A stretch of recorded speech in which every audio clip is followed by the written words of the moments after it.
मैं एक चिराग था जो आंधियों में रोशन था, फिर अपने घर के हवा ने बुझा दिया है मुझे।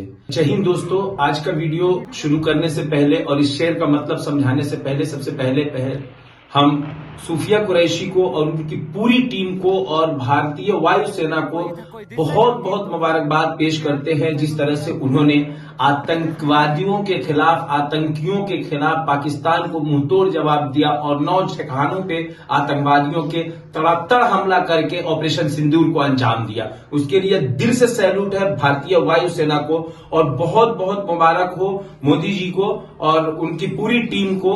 या फिर भारतीय राजनीति में जिस तरह से उन्होंने पीओ में ऑफिस बुलाया राहुल गांधी को, सुप्रीम कोर्ट के जज को, और जिस तरह से इस पूरे कारनामे को उन्होंने अंजाम दिया, दिल से सैल्यूट है। बहुत बहुत मुबारकबाद हो तमाम वायुसेना को, तमाम हमारे देश के आर्मी को, खास तौर पे सूफिया कुरैशी और उनकी पूरी टीम को बहुत बहुत मुबारकबाद। जिस तरह से पहले अब्दुल हमीद थे, आज सूफिया कुरैशी थी। जिस तरह से हमने पहले से ही मुसलमानों ने अपने सीने पे गोलियां खाई और फ्रंट पे रहा, आज सूफिया कुरैशी ने वो करके दिखाया है और खास तौर पे मुसलमानों का सर एक मर्तबा फिर से ऊंचा किया है और उन नफरती चिंटुओं के मुंह पे एक तमाचा लगाया है जो ये कहती है कि वहां देश के मुसलमान गद्दार है, उनके मुंह पे एक तमाचा जड़ा है सूफिया कुरैशी ने और खास तौर पे हमारे प्रधानमंत्री जी ने कि उन्होंने या उनकी टीम ने सेलेक्ट किया सूफिया कुरैशी जी को। इस छोटी सी मुबारकबाद के बाद, क्योंकि ये इतने बड़े मुबारकबाद के हकदार हैं जो हम अपनी जबान से अदा नहीं कर सकते। इस छोटी सी मुबारकबाद के बाद अब वीडियो के मेन मुद्दे पे हम आते हैं, मेन मोटिव पे हम आते हैं, मेन मतलब पे हम आते हैं। जिस तरह से हमने आपको सुनाया शेर और बताया कि मैं वो चिराग था जो आंधियों में रोशन था, मैं वो चिराग था जो आंधियों में रोशन था, फिर अपने घर के हवाओं ने बुझा दिया है मुझे।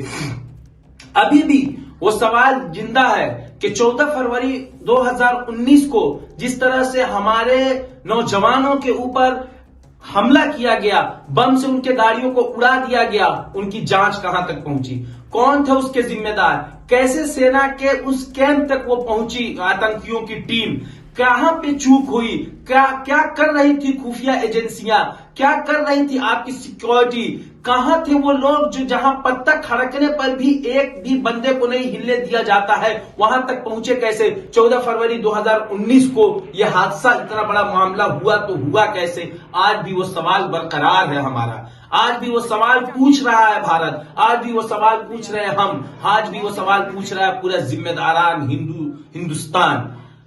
कहां है, कैसे हुआ, क्यों हुआ, कहां तक पहुंचा उसका जांच, कितने लोग पकड़े गए, कौन कौन उसमें शामिल थे, कौन सा वो काला चेहरा था, ये तमाम सवाल अभी भी है। और इस ऑपरेशन सिंदूर के बाद भी हमारा ये सवाल जारी रहेगा कि आखिर कश्मीर में आकर के उसने धर्म कैसे पूछ लिया, धर्म पूछने का उनके पास टाइम कैसे था, उतने सेंसिटिव एरिया में हमारी सिक्योरिटी किधर थी, क्या कर रही थी, क्या ये प्लान के तहत हुआ है। ये तमाम सवाल हम आज भी हमारे जहन में गूंज रहे हैं। हम वो हैं कि उनको जब चाहे, जैसे चाहे, जिस वक्त चाहे निस्तो नाबूद कर दे, औकात नहीं है पाकिस्तान की। कुछ देर पहले मैं एक वीडियो देख रहा था, उस वीडियो में बोल रहे हैं कि बांग्लादेश के बंदरगाहों पे पाकिस्तानियों का लड़ाकू विमान बिल्कुल तैयार है, तुम तैयारी रखोगे बेटा, ठोक दिए जाओगे, एक दिन तैयारी में ही रह जाओगे, उससे ज्यादा कुछ कर नहीं पाओ, औकात नहीं है तुम्हारी। तुम्हारे पास तो वो भी लगा था ना, क्या बोलते हैं उसको, रडार, चाइना वाला, वो चाइना मोबाइल जो आज से 10 साल पहले लोग यूज किए होंगे, चल गया तो चांद तक नहीं तो शाम तक, चाइना का रडार लगा के रखे हो, तुमको हम पकड़े जाएंगे। रफेल तुम्हारे पलक झपकने से पहले सोचो, टोटल 20 मिनट का समय लिया है इस टीम ने, 9 आतंकी ठिकानों पे हमला किया है, हमला करके उनके निस्तो नाबूद किया है और उसके बाद भारत में आई है हमारे भारत की बेटी और आकर के तिरंगा लहराया है कि हाँ हमने करके आया है। तो इन सारी चीजों पे तुम अपनी तैयारियां करो, तुम तैयारियां से आगे कर नहीं सकते हो, तुम्हारी औकात भी नहीं है। तुम्हारे खुद देश के अंदर इतने आतंकी संगठन है, इतने आतंकी संगठन है कि तुम मतलब गिना नहीं सकते हो, तुम खुद भी नहीं गिन सकते हो, इतने आतंकियों को तुमने पाल रखा है। पहली चीज। दूसरी चीज, तुम खुद सोचो, बेशरम, बेगैरत, बेमुरव्वत लोग, खुद सोचो, जब स्कूल पे तुम्हारे आतंकी हमला होता है तो सबसे ज्यादा अगर कोई शोक व्यक्त करता है तो हमारा देश भारत था, क्योंकि हमारे दिल जिंदा है आज भी।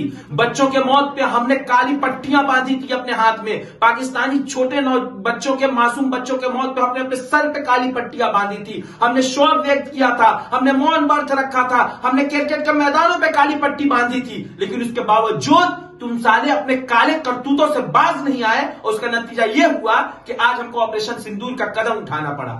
और तैयार रहना, एक एक कदम हमारा तुम पे इतना भारी पड़ेगा कि तुम सोच नहीं पाओगे। तुम उसको सोच, तुम्हारे सोच से कई गुना ज्यादा परे हमारा एक एक कदम रहेगा। सैल्यूट है आर्मी को, यहाँ के सैल्यूट है भारतीय आर्मी को, भारतीय सेना को, मोदी जी को, उनके टीम को, और जो भी हमारे नौजवान है जिनके ऊपर हम फख्र करते हैं कि वो जागते हैं तो हम सोते हैं। जय हिंद, जय भारत।